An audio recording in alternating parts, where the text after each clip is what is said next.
For the test 2 review, this video covers questions 26 through 30.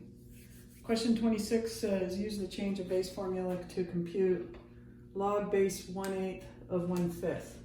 So the way I recommend that you do it is you just choose the button that you are going to use on your calculator. Most calculators have a natural log button, the LN, that's actually on the face of the calculator. Some have the LOG, but for many calculators, the LOG is like up above the LN, so you have to do another, like a shift to get up there. So I recommend just using whatever button is the most convenient for you. Whatever it is, you have to use the same base. So if you're going to choose LN on the top, you have to choose LN on the bottom. And all you do is you take the number that's physically higher on the page. So the 1/5 is higher than the 1/8 because the 1/8 is down in the subscript. So you put that higher one on the top and then the subscript one on the bottom. Make sure when you put it in your calculator that you either get an answer for this and then divide by this, or put this in parentheses for the numerator so that it keeps the order of operations correct. So the answer that I got for this one was 0.774, and I just put it right into my calculator to get the answer.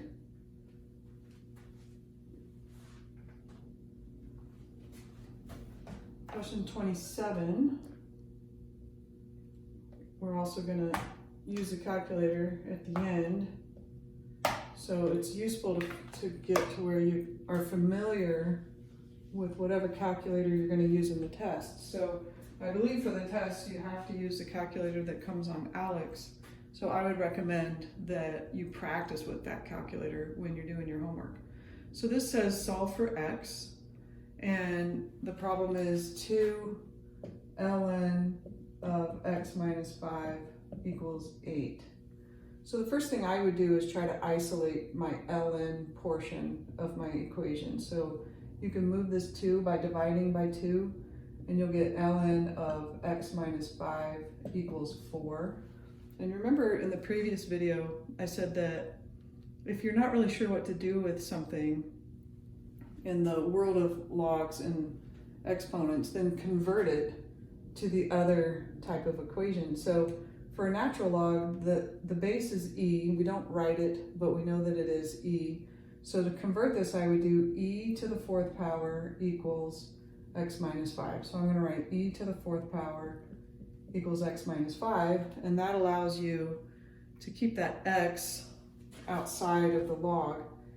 And then to solve for x, I would add 5 to both sides. So I get e to the 4th power plus 5 equals x. And then this is where I would put it in my calculator. So many calculators, when you plug the e in, it automatically raises to the power and wants you to put the power in. If yours does not, then go ahead and put e raised to the 4th and then plus 5 equals.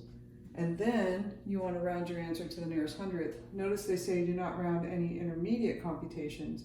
So you want to keep that in the calculator until you've done the entire calculation and then round to the nearest hundredth. So the answer that I got was 59.60.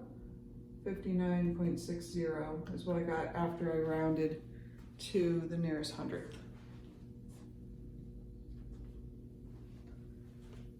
So question 28 gives me an exponential equation because my x is up in the exponent. It says solve for x, and the equation is 4 to the x minus 9 equals 11 to the 9x. 4 to the x minus 9 equals 11 to the 9x. So remember, first of all, it's always going to be easier to solve for x if it's down in the base.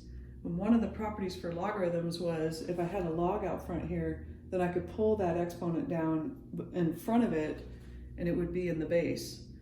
So I can introduce a log as long as I introduce it on both sides of the equation. So therefore what I've done is balanced. And I typically use the ln. You could use log of any base, but I use the ln because number one, it's readily available on my calculator. And number two, it's less writing. So I don't have to put the base, and it's only 2 letters. So I'm gonna have the ln of 4 to the x minus 9 equals the ln of 11 to the 9x. And so this allows me to take the exponent pieces and move them in the front into the base. So I have x minus 9 in front now, times the ln of 4 equals 9x times the ln of 11. Okay, so I'm trying to solve for x. One thing I'd like to do is remove these parentheses. So if I distribute, I get x times ln of 4 minus 9 times ln of 4. And then this side stays the same. And now what I'd like to do is get anything that has an x on one side of the equation and anything that does not have an x to be on the other side of the equation. So this does not have an x. I'm going to move it over. So I'm going to add 9 ln of 4. So I get x ln of 4 equals 9x ln of 11 plus 9 ln of 4. And now I'm going to subtract the 9x ln of 11. So I'll write it over here. I get x ln of 4 minus 9x ln of 11 equals 9 ln of 4. Let me put a little line there. Okay, so all I'm doing here is I'm shifting things around that equation. So everything with an x is on this side, and the term that does not have an x is on that side. So what I can do with this now is I can factor out an x. So I'll get x times ln of 4 minus 9 ln of 11 equals 9 ln of 4. And then the last step to get x by itself would be divide both sides by this. So I get ln of 4 minus 9 ln of 11. And here I get ln of 4 minus 9 ln of 11. That cancels. And then this is my answer. 9 ln of 4 divided by ln of 4 minus 9 ln of 11. So again, they don't want you to round any intermediate computations. So this is a little trickier to put into your calculator. For starters, anything that's inside a log should have its own set of parentheses. So the 4, and the 11 are inside logs. They should have their own set. And then in addition to that, I recommend that you put parentheses around the entire numerator and then around the entire denominator. And that way, when you type it in the calculator, it will keep the order of operations correct. And you can literally type in parenthesis 9 ln of 4, close both parentheses, divided by parenthesis ln of 4, close that parenthesis, minus 9 ln of 11, close that parenthesis, and then close the parenthesis of the denominator. And it should give the final answer. At that point, then you would round to the nearest thousandth. And the answer for this particular question should be negative. So you could try it, see if you get it, negative 0.618. So see if you can manipulate your calculator to get that answer. If not, if you're having trouble, then please feel free to reach out to me, and I'd be happy to help you through that calculator part, because I think that is a challenge for many people. Okay, let's look at question number 29. 29 says, the number of milligrams, D of H, of a certain drug that is in a patient's bloodstream H hours after the drug is injected is given by the following function. D of H equals 35e to the negative 0.35h. When the number of milligrams reaches 16, the drug is to be injected again. How much time is needed between injections? So this is my equation, D of H equals 35e to the negative 0.35.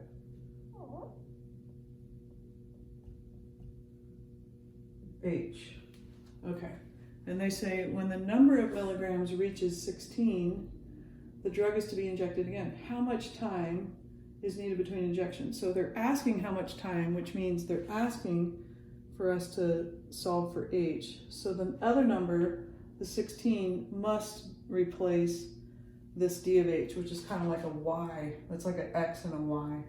So this is 16, and I get 35e to negative 0.35h. Okay, so I have an exponential equation. I would like to convert it using logarithms, but before I do that, I need to isolate the base with the power. So I'm going to first move the 35 over. So I get 16 over 35 equals e to the negative 0.35h. Now, I would not put this in my calculator yet. I would go ahead and get everything over to one side and then do the calculator function all in one fell swoop. So you remember how we can get this power down into the base is by introducing a logarithm. So I'm going to put an ln in front of both sides. Remember, I can put a log in as long as I do it on both sides of the equation, because then it keeps the balance of the equation. So what I get then is ln of 16 over 35 equals, and having this ln in front of this base with the exponent allows me to bring the exponent down in front. So I get negative 0.35h times the ln of e. Now the nice thing about using ln, since I have a base e already, is if you type in ln of e in your calculator, you'll realize that it equals 1. So that basically just disappears from my equation. And I'm left with ln of 16 over 35 equals negative 0.35h. So to get h by itself, I would just divide by the negative 0.35. So if I divide this by negative 0.35 and this by negative 0.35, then that cancels and I get h equals this. So what you would put into your calculator is ln of 16 over 35 in its own set of parentheses. You could do equals after that, so then you have an answer sitting in your calculator, and then do divided by negative 0.35. Or you could put the whole thing in at once, and if you do that, I would recommend that you put parentheses around that entire numerator. No point in putting parentheses around the denominator because there's only one item down there, so it's not like you're trying to group something. All right, so the answer for this ended up being, I believe, 2.2. H equals 2.2. So they have to inject the drug again 2.2 hours later. All right, the final question for this video is number 30. 30 says, for each system of linear equations, classify the system as consistent independent, consistent dependent, or inconsistent. All right, so what are these classifications?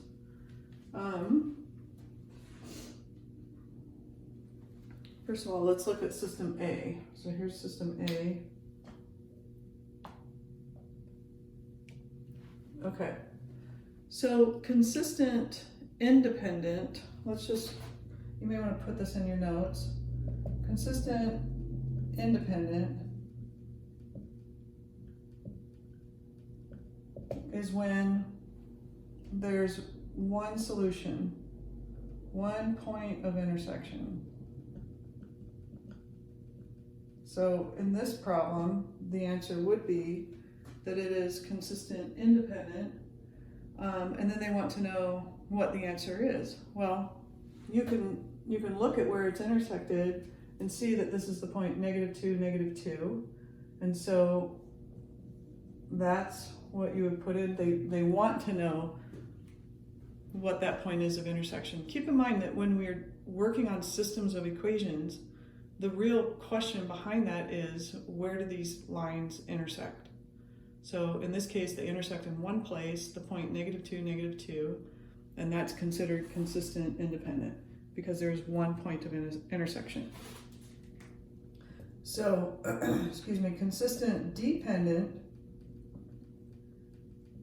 is when you have a line on top of a line. So in other words, it's two lines in the exact same location, so it looks like one line. So let's take a look at system B. Notice that system B, you still have two equations. You have the equation y equals 3x, which graphs right there, and they label that line 1. And then you have negative 3x plus y equals 0, which also graphs right there, and they label that line 2. So those equations, those lines, are exactly the same, which means if the question is where do they intersect, well then they intersect everywhere, right? And so that's considered consistent dependent.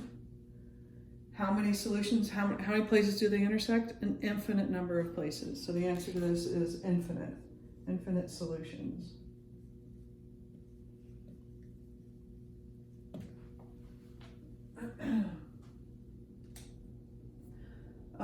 For infinite solutions, oh no, in this case they don't make you write it out. So you're just going to label it. Okay, so let's look at system C. And remember, the main question for a system of equations is where do they intersect? Well, notice that these lines are parallel, so they're never going to touch each other. Line 1 is the top one, and line 2 is the bottom one.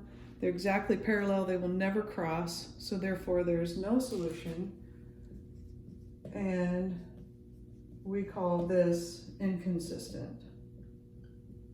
So inconsistent, there's no solution, and how it looks like is parallel lines. Okay, so this one is infinite.